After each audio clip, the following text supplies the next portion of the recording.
Are you looking for an alternative to fixed deposit? Then this is the video for you.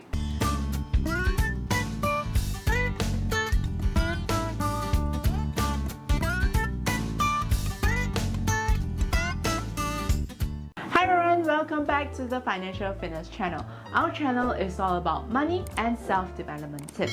So if you have not subscribed our channel, remember to hit the subscribe button down below so you won't miss out on our future videos. In this video, we will be highlighting 5 alternative investments to fixed deposit, and we will also mention its pros and cons. So without further ado, let's get started.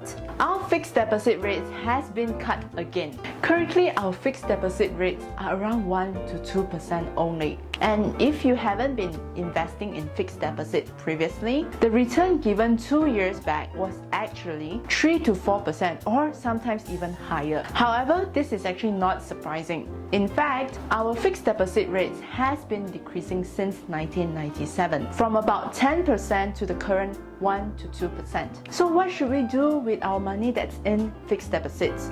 Are there any other alternatives? So today we will be sharing some of the low risk investments which are alternatives to fixed deposit. The first alternative we have is bonds. Bonds are contracts issued by the government or private companies to the investors. When you buy a bond, basically you, the investor, is lending money to the bond issuer. In return, the issuer promises to pay a predetermined interest rates at specific dates. The advantage of having bonds is that it is less volatile and it provides a more stable returns compared to shares. However, even though it is low risk, it doesn't mean that it is completely zero risk. You might still face a negative return if the bond issuers fail to pay back the interest it promises in the contract. The second option we have is endowment. Many people know endowment as saving plans. And even though you will hear people say, do not mix investments with insurance, you can still consider endowment plans, especially if you want a low-risk investment with some coverage. For example, some endowment plans help the savers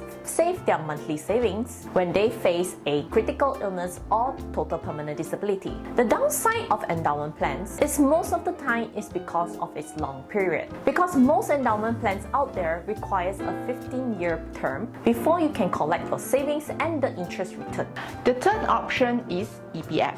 Even though EPF is a tied down investment where most of our money will be locked until retirement age, EPF is still a good investment option where it provides a stable dividend of about 5% yearly. And on top of that, EPF also promises a guaranteed return of at least 2.5% yearly. So even if the economy is very bad, you will still have the guarantee of 2.5%, which is higher than fixed deposit. The fourth option would be high-yield saving accounts.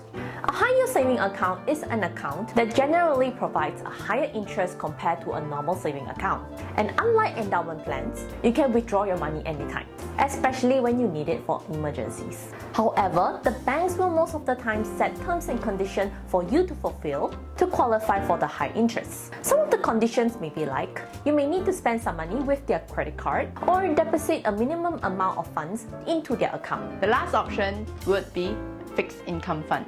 A fixed income fund is a type of mutual fund that provides dividend or income every yearly or half yearly. It is slightly riskier compared to a bond fund because most of the time the fund will still have a certain percentage of equities. For example, the fund manager may allocate 30% of the funds to equities and 70% to bonds or cash equivalents. So because there is still a portion of equity investments, there is a chance to lose your capital. However, the drop or increase may not be as much compared to pure equity funds. So that's it for today. Thank you for watching so far. If you're still looking for alternative investments to fixed deposit, you can also check out our video right over here on types of investments available in Malaysia. And remember, if you haven't subscribed to our channel yet, remember to hit that button down below, and we will see you next time. Bye!